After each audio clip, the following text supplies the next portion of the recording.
জুমার দিনে আমি 3টা আমলকে বেশি গুরুত্ব দেই। 1 নাম্বার হচ্ছে সূরাতুল কাহফ,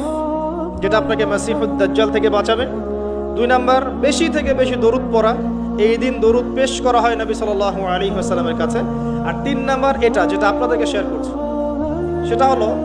আল্লাহ রাসূল সাল্লাল্লাহু আলাইহি ওয়াসাল্লাম বলেছেন, কেউ যদি জুমার দিনে সকাল সকাল গোসল করে, আর্লি মর্নিং গোসল করে ফেলে,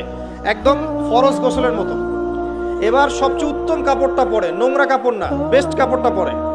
আতর খুশবু ব্যবহার করে, সুগন্ধি ইউজ করে, সুগন্ধি ব্যবহার করে সে সকাল সকাল পায়ে হেঁটে মসজিদে যায়, বাহনে চড়ে নয়, পায়ে হেঁটে মসজিদে গিয়ে ইমাম বয়ান খুতবা শুরু করার আগেই মসজিদে চলে গেছে, ইমামের কাছাকাছি বসে,